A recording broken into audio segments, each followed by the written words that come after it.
Worse advice, I would say, probably to make your generative AI be very, very nasty and have lots of cuss words as it. Really nasty personality. That alongside with Devin, I think would be a win-win. Yeah, because when you combine it with all that personal information that was automatically opted in, yeah, I Yeah. mean, really, that's really the dream. We'll call it Tay and call it a day. Let's get this show started. Get ready. It's Super Cyber Friday. Hello and welcome to Super Cyber Friday. I am not David Spark. My name is Rich Stroffolino. I ordinarily host the Week in Review show, but happy to be stepping up for some Super Cyber Friday action. Today's topic is going to be hacking the risks and rewards of AI. I'm kind of looking at generative AI, but we can talk about all of the AIs out there, artificial and intelligent as they were. It's going to be an hour of critical thinking about how to safely embrace this emerging technology. I know some people are talking about AI, right? We've heard some scuttlebutt about this. I think I saw like one ZDNet article about it, right? Someone's talking about all this AI. So yeah, we're gonna have a ton of fun digging into this. Of course, we have Caleb Sima, the former CSO at Robinhood, joining us. Caleb, thank you so much for making the time. Really appreciate it. Thank you. And we have Devin Harris, the product manager at Risk Optics. Devin, are you ready to rock and roll through this hot topic? Absolutely. Thanks for having me. Yeah, we'll try not to make this a Spencer's Gifts of AI. We'll stick to the classier option. Of course, Risk Optics is our sponsor today, so a huge thanks for helping to make this show possible. Now, if you want to participate, get involved, and we want you to participate, by the way, the first thing you can do, you can get involved in the chat. You're probably already seeing it. Honestly, if you're not seeing the chat right now, congrats, you figured out a way to hack Crowdcast. The other ways that you can get involved, though, we need your bad ideas. So bad idea, and give us your idea of how not to deploy AI in your business. I'm sure we have a lot of truly terrible and atrocious ideas. Dear audience, bring not your A game, I guess your D game in this case. The other thing you can do is submit some tips, some 10% better tips on how to safely introduce AI tools, kind of the opposite side of the coin there. Of course, we're going to have some polls all throughout the show. We need your thoughts on these. They're going to be based on your bad ideas and some of your tips as well. And heck, if you want to get involved, let us know. There's a kind of a hand raise, bring me on function. You can just say it in the chat. If you have a question that you need some expertise on and you want to get down and dirty with, you can come on, ask your question. We'd love to have you on. Of course, you can always ask questions in the chat. There is a dedicated question interface there in Crowdcast, so avail yourself of that. And of course, you can vote on your favorite questions. That was a lot of talking by me. I'm not going to lie. We're going to be getting into the content here. So here's how today's show is going to go. We already did the good advice, bad advice, worse advice. And then we're going to be starting to talk here about how not to deploy AI. We're going to get your bad ideas. We're going to get all this good stuff, get those submitted. Then we're going to play a game called The Public Interest. If you've watched the show before, you know what it's all about. If not, you will find out soon. I find the title evocative, so I hope you'll stick around. Then we'll be opening up some polls, answering some advice, and then we have a meetup. Yes, at 1 o'clock Eastern time. At the end of the hour. We're going to have, wherever you're at the end of this hour, we're going to have our meetup. You can actually click a link that we'll have at the end of the show to join us there. And you can see right now we have a link for hacking third-party risk in the cloud. You can click on that. It will not take you out of where you are right now. It won't interrupt the flow of the show. And you can join us for that. And that's going to be an hour of critical thinking about underappreciated risks introduced by your sanctioned and unsanctioned SaaS apps. I think the unsanctioned part is the more interesting, though. All right. So thanks again to Risk Optics, and we have some more stuff to plug at the end of the show. But let's get into discussion here, gentlemen. So the first thing I want to do is we have seen a lot of, on the headline show, we've seen a lot of hand-wringing about data privacy concerns when we're talking about generative AI tools. And a lot of people taking maybe proactive action, a lot of people, shutting things down kind of proactively. But I'm curious, Devin, what are the data privacy concerns specifically that we should be thinking about with these kind of tools? Yeah, so it's really important to make sure that you're not leaking customer data into AI large language models that are training on that data. Since GDPR has been released in 2016, data privacy has just become a huge deal, and it's only getting bigger, right? You're starting to see all these stateside privacy requirements like CCPA, Virginia privacy, Colorado privacy. And it's no longer optional anymore. It's just something we really have to account for. And I think AI is so new and nascent, people are rushing to deploy it without even thinking about the long-term implications. And like Caleb said at the beginning, it's really important to understand like what you're trying to accomplish and the best way to get there before you rush to put something into your product. So it's something that we really need to account for. Now, Caleb, I know you have been, it feels like we're at the foot of this mountain of whatever these AI tools, generative AI tools specifically, are going to be.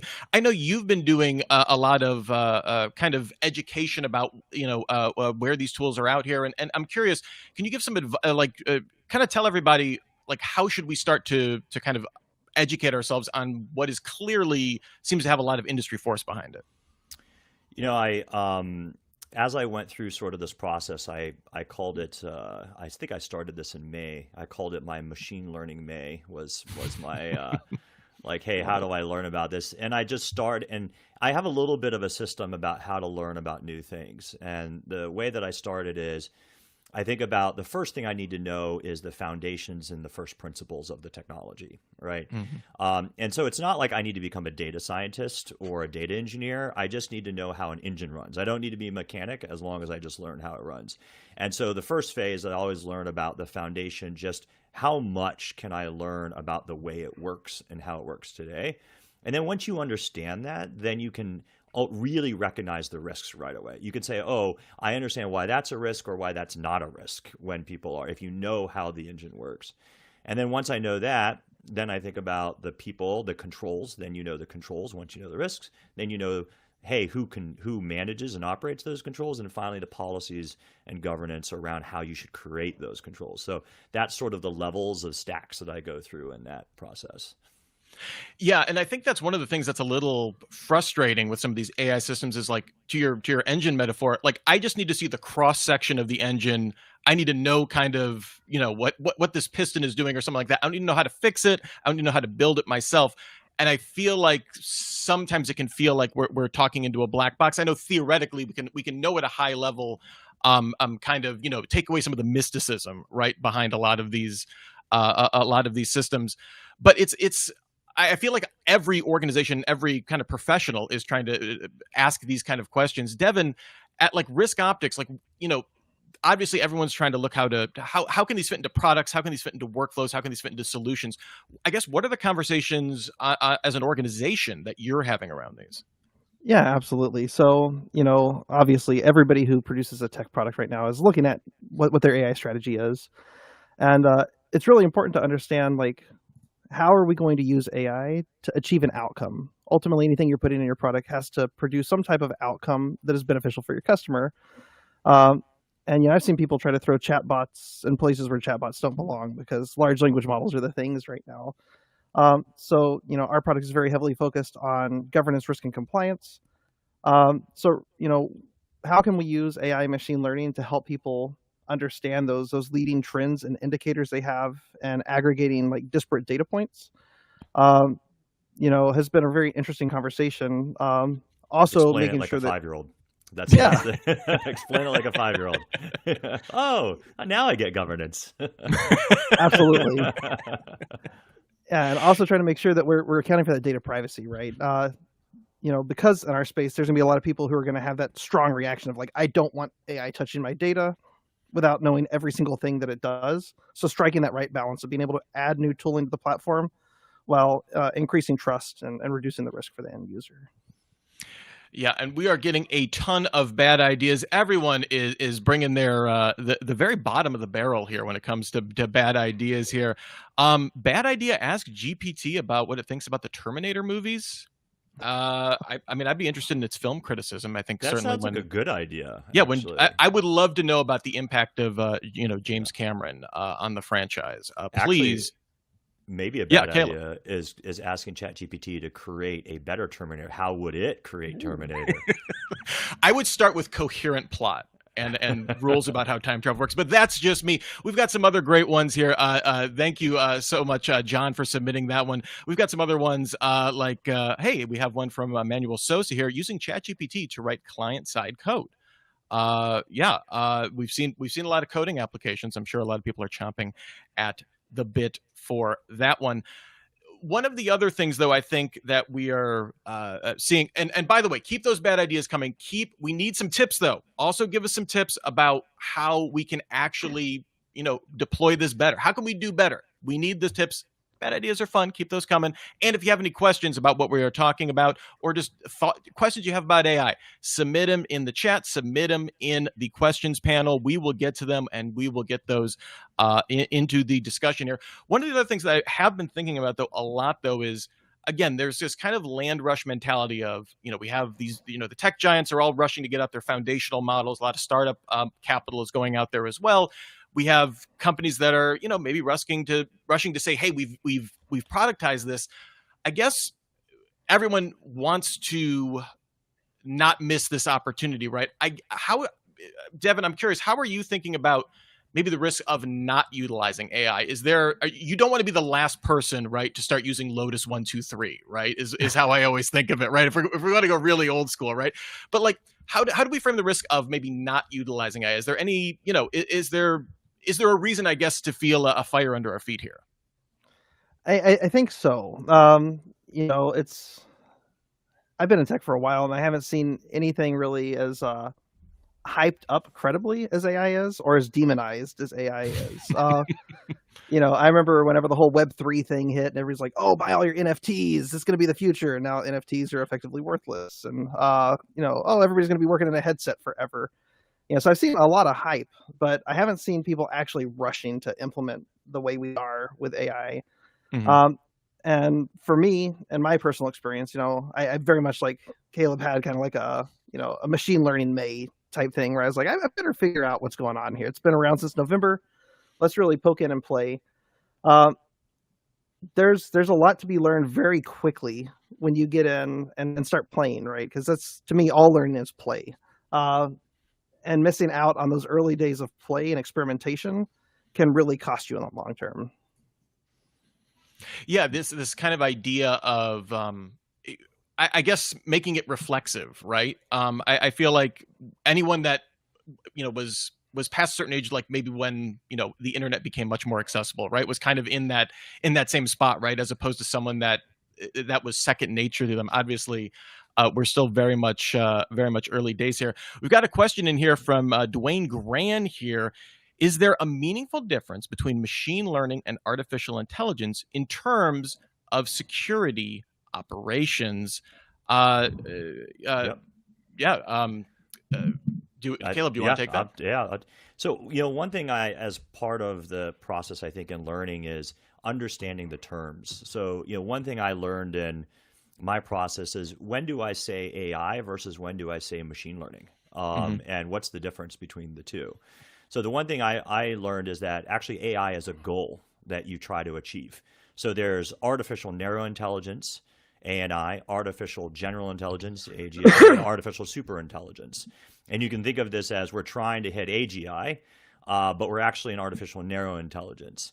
And machine learning is just a way to get to that goal. So the tactics that we use and the things that we put together is machine learning. And obviously that's a big bucket of things between, supervised learning, deep learning, whatever these things are, they're all machine learning, and the goal is to get to AI. And so when you achieve AI, which is this, what people call achieving AI is getting to AGI, that is when it's like smart enough to understand, like a 30-year-old human, hey, I can reason with you, I understand how you're thinking, I can respond and go back and forth. And so when I think about security risks, I think maybe the question maybe around is, when it reaches AGI, right, what are the security impacts versus just the security impacts of the tools and the things we use today?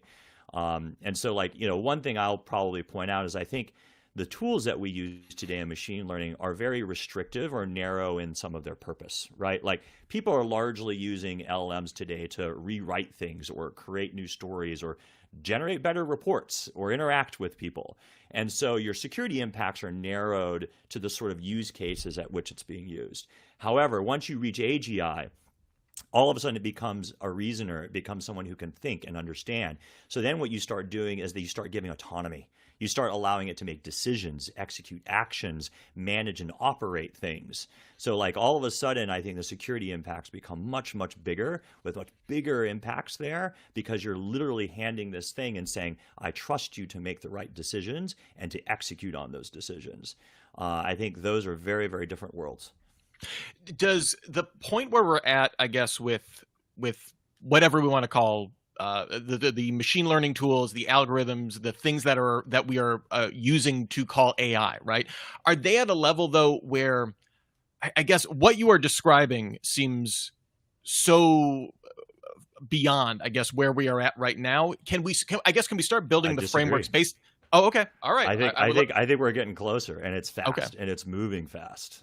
It's like, you know, when you look at where ChatGPT 3 was announced not even a year ago, right? That's true. Not even a year ago, we were just noticed what ChatGPT can do at a basic LLM. And we're not even a year now, and we are already creating photorealistic video avatars that you can talk to and have a conversation with.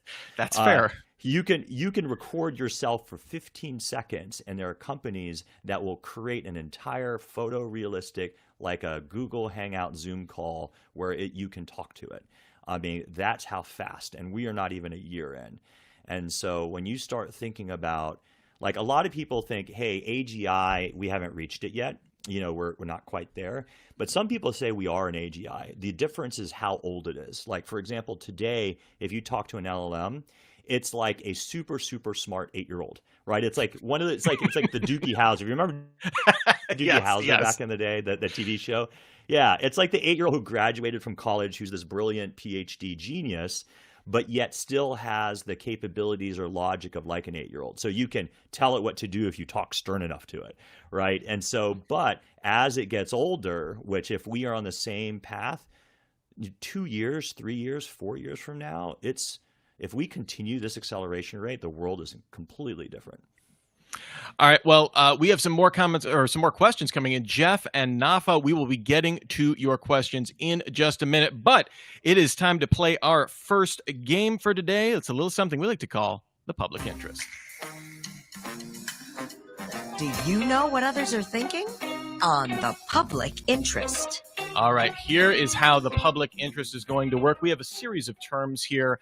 These are search queries. You just need to tell me which is the more popular search query. We're going to keep track. If you get all 4 right, you don't get a prize, but you do get my esteem, which you can't do anything with other than a virtual pat on the back. So let's get it started here. You'll see how it works in just a second here.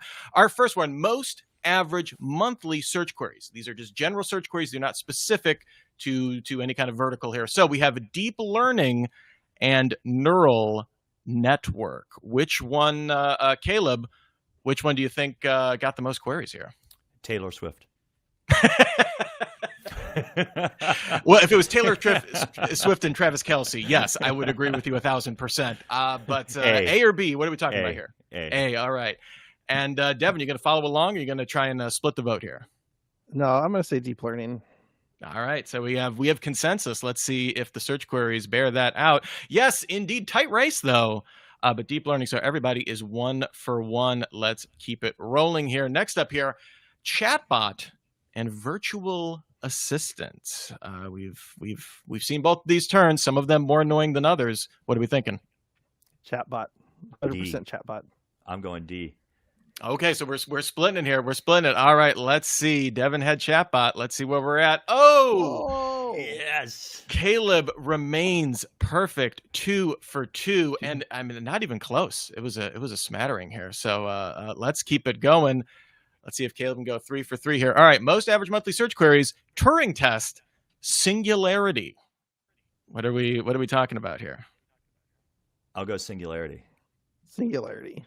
All right. All right. So let's see what we are talking about here. Oh, singularity. All right. Nice. Now, Caleb, I don't want you to start overthinking these. I don't want you to, get in your own head here. I'm not trying to psych you out. I'm just saying you could go 4 for 4 here, is all I'm saying. That's all I'm saying here. All right. And Devin, Pressure. you're doing really well here. All right. Last one here. Most monthly search queries, unsupervised learning, supervised learning. Devin's going first. Yeah, I'm gonna Devin, go you should. supervised learning. I'll go opposite. I'll go unsupervised learning. All right, let's see. Drum roll, please. Ba-da-da-da-da-da-da-da-da. Oh, it's Yes. a 4 for 4. Wow. Wow. The first Nice. one I have witnessed. Caleb, just no hesitation. Just and Devin, 50%. We grade on a curve here. So that is still a passing grade. Do I win anything? Like, is there Like any I said, you get a prize? virtual pat on the back. So Yeah. nice job. And my esteem forever for the rest of my life. When I think of the people I admire, Caleb, your name will be up there. So that is the public interest. And wow, just Caleb just completely crushing it right here. Let's get back to some of our questions real quick here. Jeff Reich had this question here. How do we best manage the identities associated with our AI entities? Anyone who Caleb, do you have any thoughts on this? I mean, it's a very, very broad question. So like you sort of think about this in two ways. There's the personality of how your AI entity is. There's also the permission level of what your AI entity is. And so I'll go with the personality because I think that's probably the first initial guess at that. And to me, I think it's all about what is it that your business is? What's the culture of your company? If that's what I think we're narrowing it here to enterprise. Of course, if it was for me personally and I had my own AI entity, I would totally just clone myself, but maybe nicer and smarter. So that's the dream, right? Yeah. Yeah. Just me, just nicer and smart. Devin, any thoughts on this? Yeah, so I mean, I think, like Caleb said, with AIs, especially as we're approaching AGI, it's important to taking that personality perspective, and I think you have to treat it just like you would a person. Obviously, you have the traditional like API key management techniques, but you have to account for both the personality and the actual access control.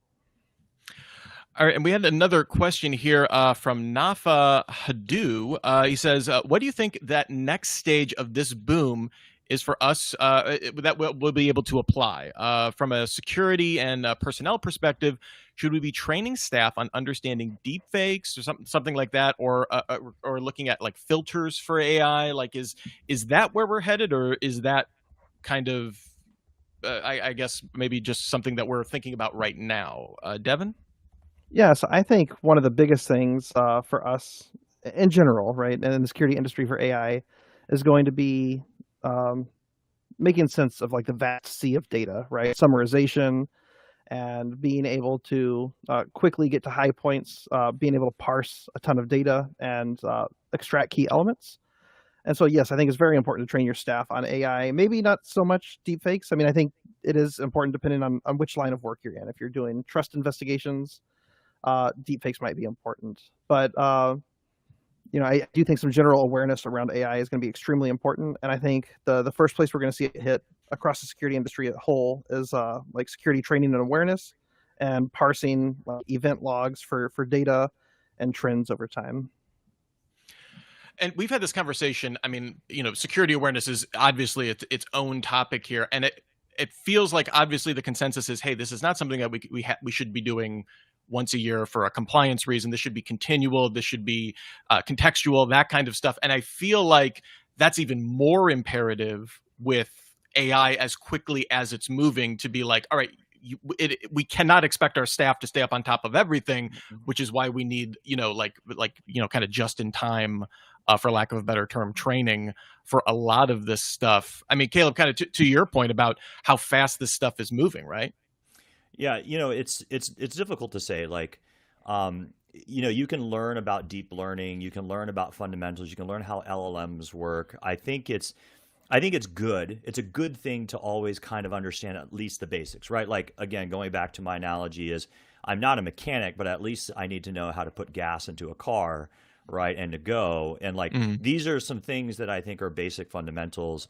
However, when I think about like, is that the best time? Is that the best choice of time spent for people?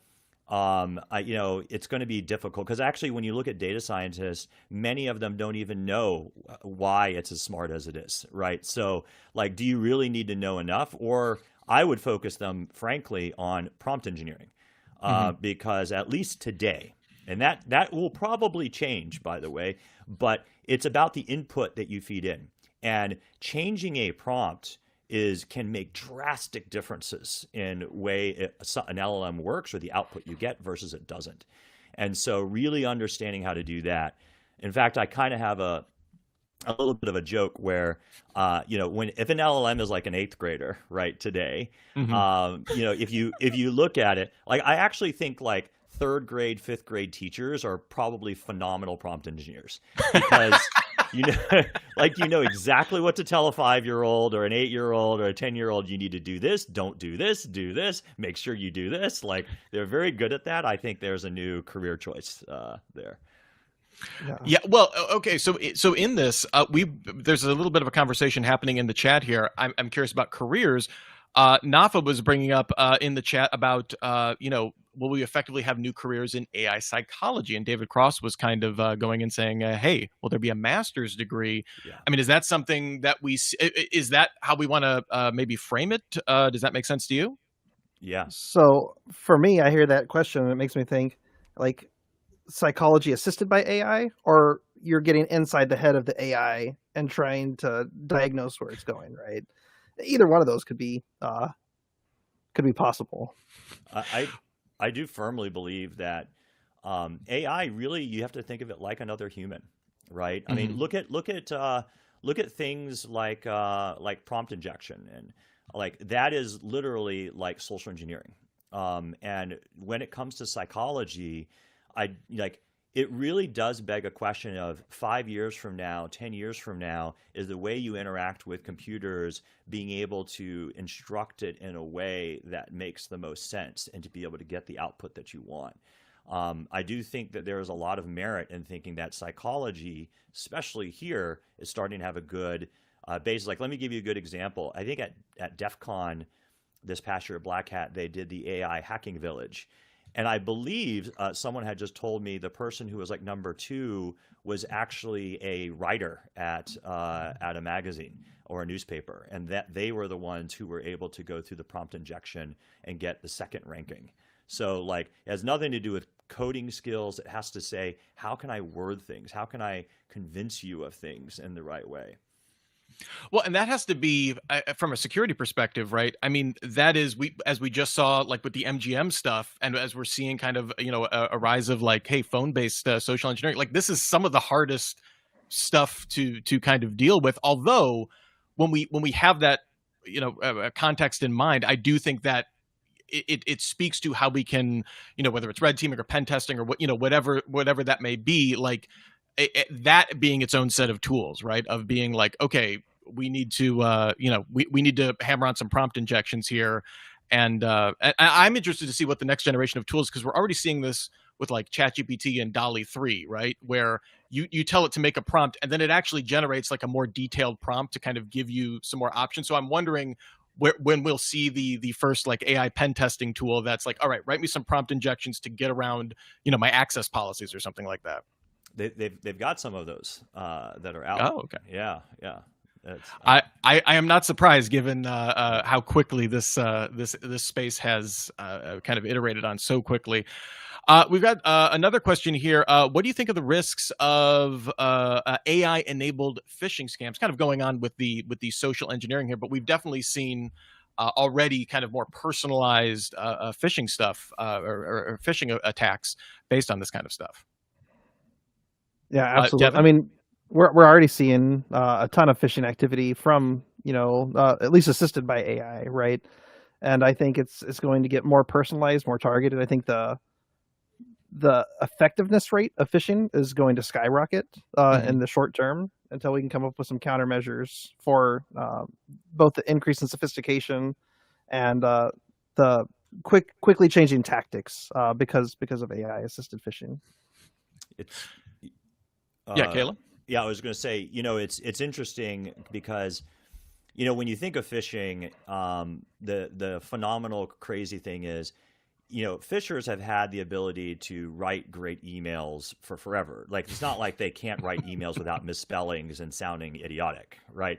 They actually do this on purpose. They do this on purpose so that they actually have a higher signal to noise ratio, right? Like, if I hit someone who responds to that, then they're most likely very convincible. And therefore, it's worth more of my time to go chase to try to extract money out of them. So I think the first phase, I feel like these guys will probably use AI, is today, it's not just sending out the emails. They'll probably keep spam emails pretty dumb, but it's actually going deeper in the conversation of convincing that more convincing person to get more money. That now goes to these call centers where they go and do these things, versus now you can use an LLM to actually carry through the conversations to try to get them deeper to get the money, so it's less time. And then we'll be more for pig butchering than for traditional phishing. Yeah, and it's like, and it'll be interesting to see if they raise that up to, hey, I want to target higher intellectual people in mass, right? To be able to do this at large, minus of course spear phishing, which clearly LLMs, I don't know if we're quite there at spear phishing, but maybe you can take spear phishing to a wider level, which will be fascinating. Yeah.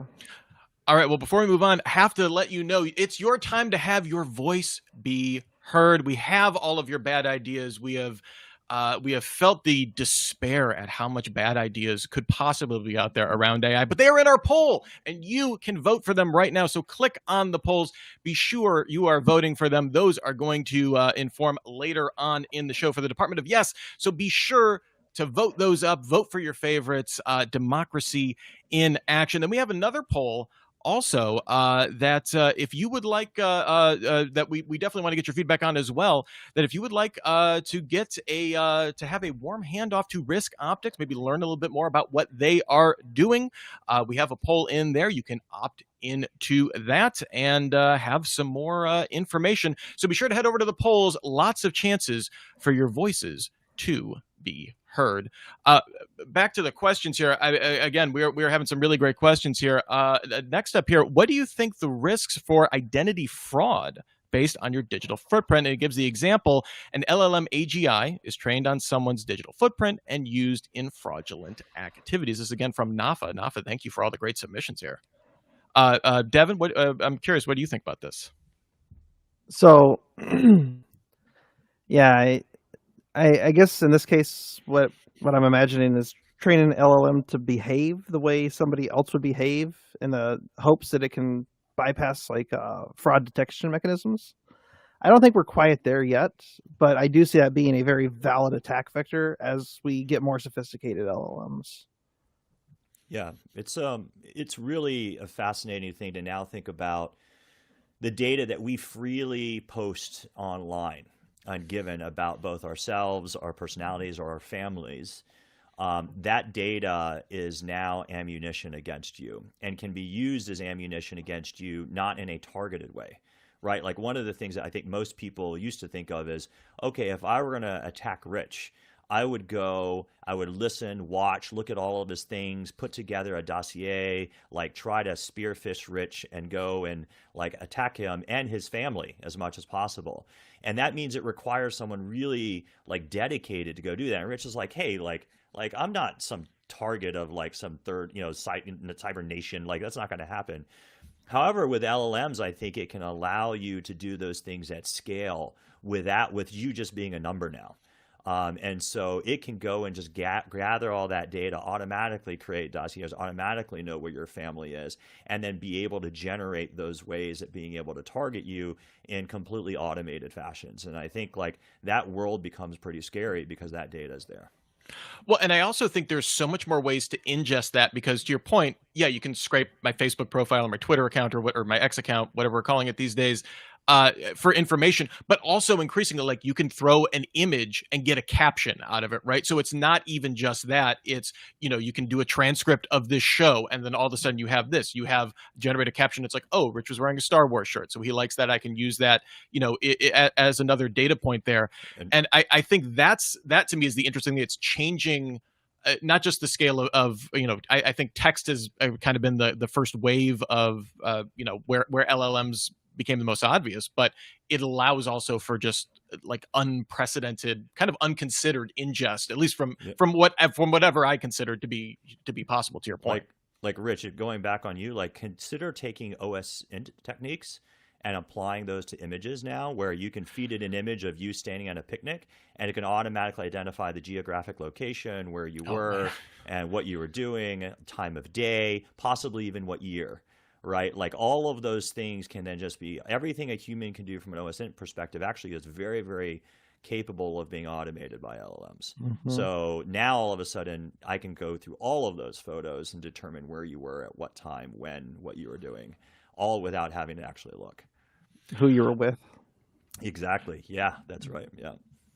So I now have a cold sweat of terror based on just that idea. So, we said, kind of the benefits and the perils of AI to start out this discussion. I'm curious, I guess, where can the benefits of AI be most immediately applied? Like, I mean, we're already seeing, like, Caleb, you mentioned this about, we're seeing AIs for like text rewriting, right? That's like a use case. But Devin, I'm curious, where do you see, like, on an enterprise level or from a security perspective, like, where are we seeing these immediate benefits?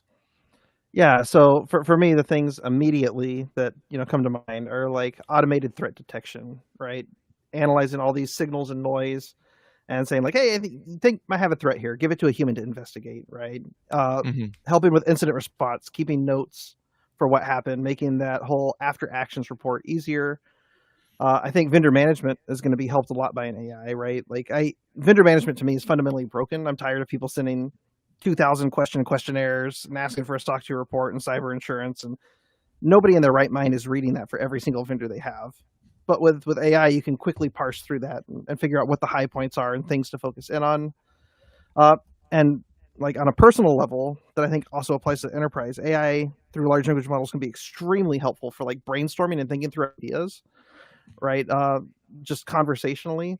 And focusing your thoughts into something coherent. So I do think there's a place to help with like business strategy and deciding where you want to go if it's done thoughtfully.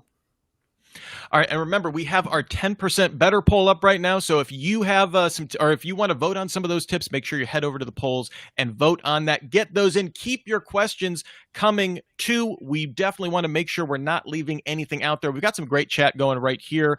Richard Rushing said, in terms of that, writing, reading, summary of data. Where we need not or where we do not need good data to work as some of the immediate benefits to be applied there. Caleb, you have Dwayne Gran wanting to unplug everything and become a farmer. Where I'm curious, where are you seeing maybe the immediate benefits? Are you echoing what Devin's saying, or is there anything else we need to consider? Yeah, I mean, I think like one of the great, I think any great tool is both great for good things and bad things, right? It's sort of the dual side. When I think about LLMs today, at least where we see them today, which is mostly text, right? I think it's being able to take unstructured data and understand it. That is where it's really powerful, is this aspect of being able to take things that largely are fuzzy. Like, let me give you a good example, I think, where LLMs are being applied in really interesting ways, is like project management, right? When you look at project management, hey, are we moving along on a project and doing a great job at doing that and making progress? Well, what happens is it's a combination of both like fuzzy things and non-fuzzy things, like, oh, I write Jira tickets, or I write notes, or I update a task, or we have Slack conversations or email conversations, or we have meetings. But like LLMs can take a lot of that unstructured data and make sense out of it to be able to say, oh, we are moving well along our task. Oh, here are the kinds of things that were done today versus yesterday, what were done this week versus last week. And so you can really understand, without really having to have a person be able to take that information and make really good decisions, or at least provide really good information on it. I think as we move forward, though, I think LLMs become much, much more powerful. Like today, I mentioned this a little bit earlier, LLMs are mostly used as creating things or informing on things, like replacing, it's like an oracle. I can rewrite this stuff, I can sum this stuff up, give me answers about X. But when LLMs start changing their roles to where they start becoming decision makers and then start actually acting and executing, which you're starting to see today, Microsoft released all sorts of great things around that. There's open projects like Open Interpreter, there's AutoGPT, where these things are making agents and executing. Like all of a sudden automation just rises drastically. It's a complete step up. And where those things become more valuable is in all sorts of different areas. So it's both really exciting, right, to see this happen. When you see an LLM actually just make decisions and reason about things and execute, it's super exciting and very scary all at the same time. Again, unplug, become a farmer. Although, as Jeff Reich pointed out, tractors are connected now too. John Deere. If you want to talk about software DRM, please talk to anyone that has to operate a modern tractor. And Richard Rushing Caleb was giving you props here. He said you're spot on. You do not need to use a screwdriver when you need a hammer. And as a non-handy person, I can verify, not a great substitution at all. Would not recommend based on that. Although the best hammer that you have is the one you don't have to use. And with that, the bad ideas poll is closed. We will be getting to those responses in just 1 second. I had one more question here from Nafa Hadu, who said, what do you think of the use of AGI for the use of creating memorials to understand history, kind of in maybe a more liberal arts kind of perspective in terms of with the tools I would add, to Nafa's question here, with the tools we have now and with the idea that, kind of more more focused tools than something like ChatGPT will be available down the road. Devin, do you have any thoughts on that? So, I mean, there's some already interesting stuff out there right now. Some of the gimmicky things, like with character AI, where you can chat with like a Elon Musk or something, right? And the AI has been trained to respond to the way that person would based on their historical data. And it's interesting. And I think as it matures, it can be very helpful to feed in the totality of what you know about somebody to create a digital footprint of that person and have, something you can interact with. I definitely think it's something that we'll see, right? By the time my daughters are grown up, I could easily see them saying, like, I have all these emails from dad. I'm going to create a dad AI that I can chat with and feel like dad's there with me. I believe that's a Black Mirror episode. Yeah. I absolutely think we're heading that direction. Yeah, I want to say there are companies that at least claim to offer that. I don't know if it's auto prediction or they're actually using some kind of LLM. But yeah, I mean that idea definitely has purchase, right? That kind of it seems to be what some people want out of that. I always think about like you go to Colonial Williamsburg or any of these historical recreations, and you have historical actors that are, they've read everything that Abraham Lincoln ever wrote or something like that. I don't think it's too far of a stretch to put that into an LLM and probably get some interesting outputs. Can I put a hologram? I want to go further than that. I want to say that I actually think that when you think about, there's a lot of fear around AI, taking jobs. And one of the first ones actually becomes education and teachers. Because if you actually look at, you can absolutely, an LLM today, you can go ask ChatGPT and ask it about history and about the story of history. Now, whether it hallucinates or not is a different question. That is still a problem that needs to be solved. But when you start thinking about when it becomes an avatar, when it becomes personalized, now everyone can have their own personalized educator and teacher according to their interests, and it will have infinite patience, it will have infinite knowledge, it will have the ability to mentor you, to walk through at your own pace.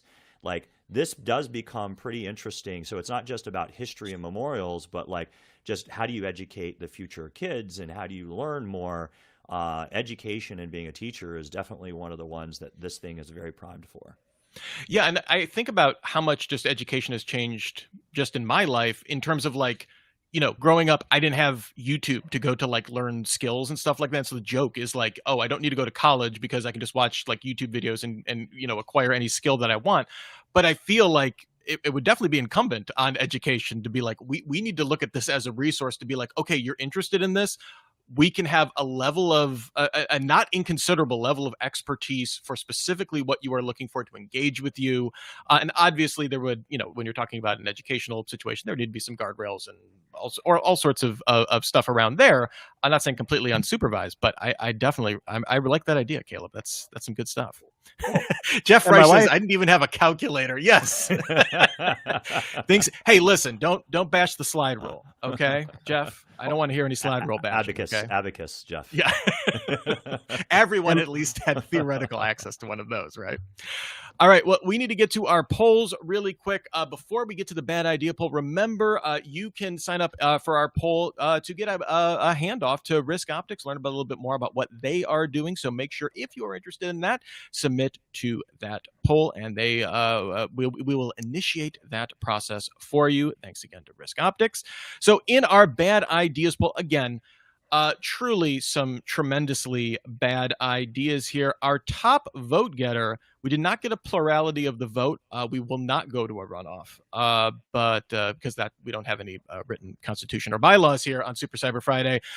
The top vote getter was let ChatGPT decide your security team's performance reviews and bonuses if they complain, threaten to replace them with AI. Definitely not my favorite idea. I'm gonna say that. So that definitely qualifies for bad idea. We also had in second place here, we had a tie. We had a couple ties for second place here.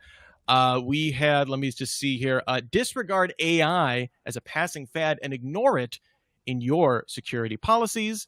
And then we also had CEO time is valuable. So let's load all his or her email, meeting, phone records into AI so you can get a meeting with a CEO or with an CEO, artificial chief executive officer. Definitely some good stuff. We've actually seen some conversations about our AI CISOs coming up, and a fascinating kind of discussion about having viewing it as a partnership, right? I think that is super fascinating. So let's get into, speaking of bad ideas, let's do a little Department of Yes right now. Hello, welcome to the Department of Yes, where no request is ever rejected. All right, so Devin, we're going to get you started here. We're going to get you started with our top vote getter here. You have to tell us why this is a good idea, make the honest case for this. And so we're going to go with our top vote getter. Let ChatGPT decide your security team's performance reviews. If they complain, threaten to replace them with AI. Why is that a good idea? So we're so busy. Performance reviews take busy time from those people who really matter at a company. The executives, the people who obviously are the most important. We don't want to take any more of their time.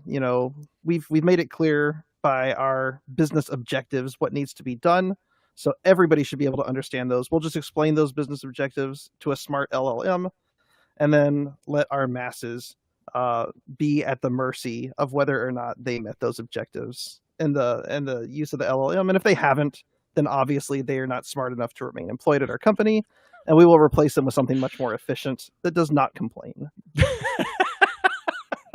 Tremendous.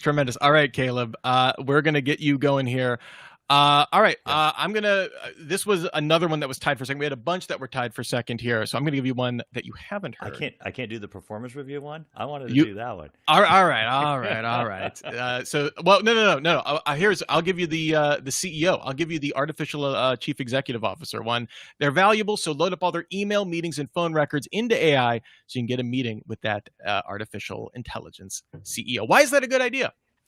Yeah, so if you think about the problems with CEOs today is that they're very busy. And so the challenges that they have is it's very difficult to get a one-on-one interaction with a CEO, for them to be able to answer the questions that you need, and for them to be able to solve a lot of the decisions that sometimes just require simple yeses or nos or some conversation or thoughts. So what we can do is if we train this technology on the specifics of both how the CEO makes decisions, its past decisions, all the information it has, the CEO himself, as he makes decisions, it will fine tune that model. Now the CEO can be a personal person to almost any employee in the company. So if an employee wants to talk with the CEO, he can ask simple questions like, how do you think we're doing this quarter?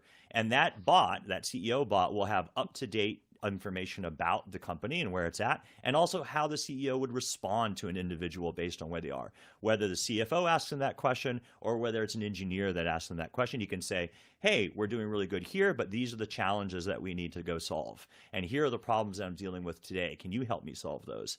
And then all of those things, you can have this one-on-one conversation with that CEO, which can really both give more education, culture, information to the rest of the company, and at the same time be able to have the CEO have the right time to be able to focus on some of the bigger problems that this thing cannot solve. Caleb, can I write you a VC check for that one right now? Because that seems wow. I'm on board now. It's like, oh, I can have a personal relationship with the CEO. This is great. I do think a lot of these conversations though come down to like everything we've experienced for most of us with generative AI comes from ChatGPT as just this very generalized platform, almost like a tech demo, like the best tech demo of all time. But when we get to, hey, this is going to be on, this is going to be on your own cloud instance. It's going to be trained just on your, like when we're talking about these much more specifically trained, and like when we have those guardrails in place that we're just starting to see these kind of enterprise products coming out, I do think that will change the way we think about that, as opposed to let's just dump all this into this magic web app that we have out here and see what it gets. I do think that changes the conversation significantly. So you know what? Caleb, Devin, those were here. I'm going to give you. Bravo! Those were fantastic ways to spin some bad ideas. We also had some fantastic. What's that, Caleb? I just want to note that the bad idea about performance management is like happening. So there are lots of companies right now that are using AI to do performance reviews and management. So go look that up. The future is indeed now, and it's happening. Well, and Kara Wojak points that out in our chat when we're talking about education. Says AI is definitely a useful tool for education. There are lots of things that teachers do beyond just instruction and presenting information. And really passionate teacher can make a huge difference in a student's lives. And then it says, that said, tech is great at leveling the playing field for students that don't have access to quality instruction. Really good points, Kira. Thank you so much for that. And thanks to everybody that's been getting involved in the chat. Lively discussions happening in there. Super, super awesome times. Before we get on to our 10% better poll, that poll is closed, by the way. If you noticed feeling a little less democratic in your lives, we did close that poll. I do apologize. But if you want to get on some more polls, you can join us for our next Super Cyber Friday, and that's going to be on October 27th. And we're going to be talking about hacking third-party risk in the cloud. I know on cybersecurity headlines, we were talking about basically everything third-party risk is like every other story is, we're talking about MOVEit. So, we're definitely talking about third-party risk. So be sure to register for that at the bottom of your screen there. I am pointing to it because I know that pointing down is where it's at. And you can check that out. Register for it. It won't take you away from this conversation. So let's get into our 10% better poll. We were asking for tips to improve how to deploy AI in a safe and responsible way. We actually did get a plurality of votes for one of the options. This was truly the people's choice. Our top vote getter was train staff in basic prompt engineering and logic statements. Devin, what do we think? Is that some 10% better advice for you? Yeah, I definitely think so. Like Caleb said, it's probably the most impactful thing you can do with your employees if you're going to give them an intro to AI is train them on basic prompt engineering. Teach them to co-pilot their jobs with AI. Yes, definitely. If we've had one takeaway, I feel like that definitely is something that stuck with me.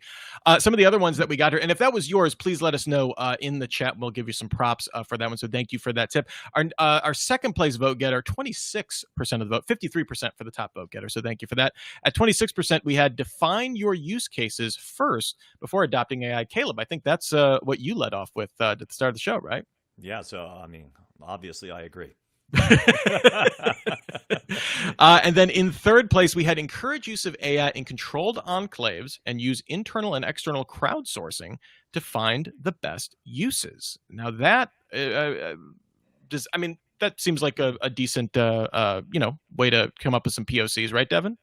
Oh, sorry, I caught you right when you were drinking, Yep. Devin. Sorry, I'm so my throat was kind of dry.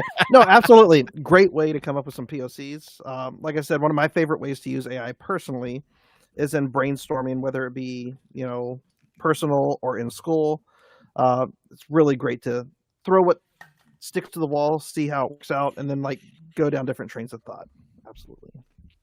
All right, we have just a couple more questions here. I want to make sure we try and get to from Emmanuel Sousa. How should AI be regulated to curb AI risk to society? It was a super easy question, guys. I know we have like a 1-minute response here. I feel like, so sorry, Emmanuel, we might not be able to give this the justice it deserves, but I mean, we're already starting to see, right, an identification more so than any other tech trend that I've seen recently of realizing the importance of this and at least trying to get out with some sort of regulation. Can you think of any other situation where we've seen something so regulatory forward, Caleb, in tech? The thing about this is it's both, I think, a pro and a con as to how forward we are, right? It's at least amazing to see that for the first time we are taking a safety approach to doing this early, right? And really understanding what's going on. I think the challenge and the con is we don't know what it is or how it acts, and we are already creating rules, regulations, and expectations of teams that don't even know where we stand. And so it's almost like, yes, it's great that we're forward-looking, but yet we're on the other extreme of saying you need to come up with answers on how you're going to secure AI. And they don't even know what those answers are, but they expect you to have them. And so I think for a practitioner, that is we need to be somewhere in the middle. However, as a world, as sort of as the world and as consumers and as people, I do agree that the more that I've gotten, I used to think that was kind of over, a lot of FUD and overhyped, but the more that I've gotten into learning about AI and learning this, the more that I've started to realize that we really do have to think very hard about what this means, because this will change a lot of things. And is that good or bad for society, and in what ways? And so when you go and get deep and realize some of the impacts of this stuff, I agree. There needs to be a lot of thought, and I'm very happy that we're getting some of the smartest people around to really do think about what does this mean for the world. Devin, you have written a really good book by Henry Kissinger called The Age of AI, Humanity, and the AI Revolution. And it's not crackpots who are talking about how serious this is going to be. It's leading researchers in the field, leading geopolitical figures. And I agree with Caleb. We absolutely need to take it seriously. So.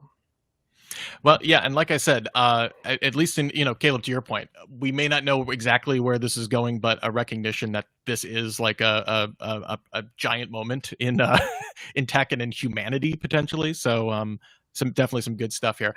So we are just about out of time. Thanks so much though to Risk Optics for sponsoring this episode of Super Cyber Friday, making this possible. Devin and Caleb both doing exceptionally well today.